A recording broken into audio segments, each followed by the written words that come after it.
Cabinet mission 1946। अब cabinet mission 1946 क्या है, हम इसके बारे में पढ़ लेते हैं। जैसे कि सबसे पहला लिखा होगा सर कैलीमेंट एटली ने लेबर पार्टी के रूप में एक उच्च स्तरीय मिशन चलाया, यानी कि जो वहाँ के जो पीएम थे वो कौन थे, कैलीमेंट एटली थे, जिन्होंने लेबर पार्टी के नाम से एक क्या चलाया था, उच्च स्तरीय मिशन चलाया था, जो 22 जनवरी 1946 को भारतीय विवादों को रोकने के लिए बनाया गया था। अगर आपसे क्वेश्चन आए कि यहाँ पे कैबिनेट मिशन किसने चलाई, तो सर कैलीमेंट एटली ने चलाई। कब चलाई थी, 22 जनवरी 1946 को चलाई थी। और क्या करने के लिए चलाई थी, भारतीय विवादों को रोकने के लिए चलाई थी। इस मिशन में sir Stafford Cripps, AB Alexander और पैट्रिक लॉरेंस शामिल थे, यानी कि इसमें 4 सदस्य शामिल थे।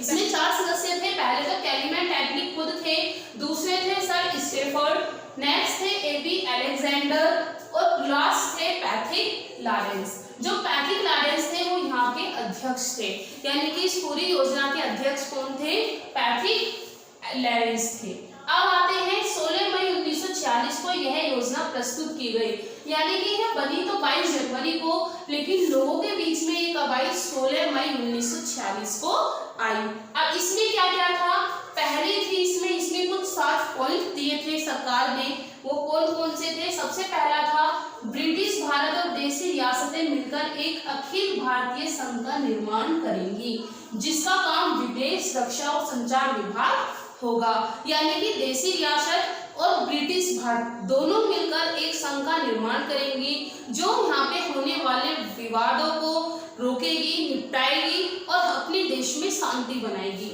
दूसरा इसमें था संघ की अपनी विधान पालिका और कार्यपालिका होगी, यानी कि ये इम्पोर्टेंट है कि जो अखिल भारतीय बनेगा उसकी खुद की एक विधान पालिका होगी और खुद की एक कार्यपालिका होगी।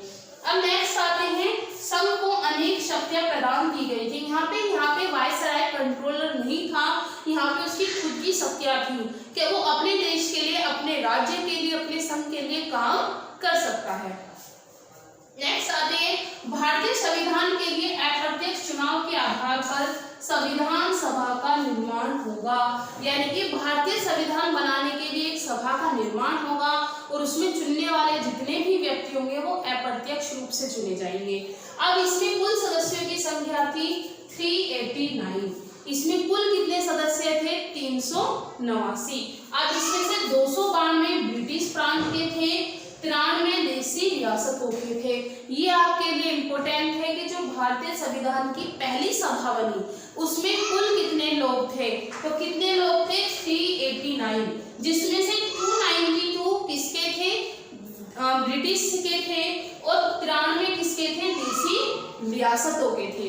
अब इसमें आ जाते हैं, इसमें 4 चीफ कमिश्नर थे। अब 4 चीफ कमिश्नर कौन से थे, ये खुद थे। क्वेश्चन समझ में आया। इसमें 4 चीफ कमिश्नर कौन थे, तो सबसे पहले थे कैलीमेंट एटली खुद, दूसरे थे सर स्टेफर्ड, तीसरे थे अलेक्जेंडर और चौथे थे पैट्रिक लॉरेंस। कर लेंगे। अब नेक्स्ट चलते हैं, इसमें महिलाओं की संख्या 15 थी, अनुसूचित जातियां 26 थी और अनुसूचित जनजातियां 33 थी। ये डिजिट या ये फिगर आपको याद करनी ही करनी है। आप यूपीएससी की तैयारी कर रहे हैं, आपको ये चीज याद होनी चाहिए कि आप यूपीएससी के लिए प्रिपेयर हो रहे हैं, और जिस टाइम आईएएस और पीसीएस आप बनेंगे तो आप इमेजिनेट भी नहीं कर सकते कि आपकी फीलिंग क्या होगी, आपकी फैमिली का प्राउडनेस क्या होगा। अगर आपको आईएएस या पीसीएस बनना है या यूपीएससी का कोई भी एग्जाम क्रैक करना है तो आपको एक छोटी से छोटी डिजिट भी या फिगर दी है। मेरी भी यही कोशिश है कि मैं आपको एक छोटी से छोटे पॉइंट को भी नोट कराऊं और मेरी पूरी कोशिश है कि मैं आपको एक यूपीएससी के लेवल की प्रिपरेशन करा सकूं। तो आपको सिर्फ अपने एम को ध्यान रखना है, अपनी क्लासेस में रूटीन में रहना है। हाँ, मेरी अब एब्सेंट थी क्योंकि मुझे फीवर था, मेरी तबीयत बहुत ज़्यादा खराब थी। अब मैं ठीक हूँ, इसलिए मैं आपके सामने खड़ी हूँ। अब हम अपनी क्लास पे आते हैं। क्लास में क्या था कि महिलाओं की संख्या 15 थी, अनुसूचित जातियां 26 थी और अनुसूचित जनजातियां कितनी थी, 33 थी। नेक्स्ट आते हैं, 10 लाख व्यक्तियों पर एक सदस्य था, यानी कि जो ये कैबिनेट मीटिंग बनी थी या ये सभा बनी थी, इसमें 10 लाख बंदों पर एक व्यक्ति चुना गया था। अगर आपसे क्वेश्चन आ जाए कि कितने व्यक्तियों पर एक व्यक्ति सदस्य बना, तो 10 लाख लोगों पर एक व्यक्ति चुना गया था। अब इसी में नेक्स्ट है, प्रांत को यह स्वतंत्रता थी कि वह आपस में मिलकर शासन समूह बना सकता है, यानी कि वह अपने शासन के लिए समूह बना सकता है, एक दूसरे प्रांत से सहायता ले सकता है, मदद ले सकता है और उनके साथ सहयोग के साथ काम को आगे बढ़ा सकता है। नेक्स्ट इसमें आता है, इसमें आंतरिक सरकार बनाई जाए, यानी कि इसमें जो कैबिनेट मिशन था, इसमें एक सरकार का निर्माण किया गया। उस सरकार का नाम था आंतरिक सरकार, जो हमारे देश के अंदर की ही लोगों से बनेगी। अब उस देश के लोगों में कितने बंदे थे, देखिए इसमें कुल सदस्यों की संख्या 14 थी।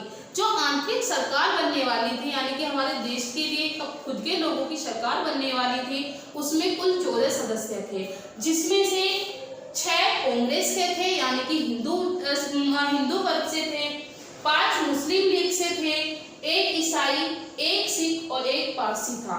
क्वेश्चन आपको समझ में आई लाइन कि जो हमारी आंतरिक सरकार बन रही थी उसमें 6 तो हिंदू वर्ग से थे, 5 मुस्लिम वर्ग से थे, 1 ईसाई, 1 सिख और 1 पारसी था।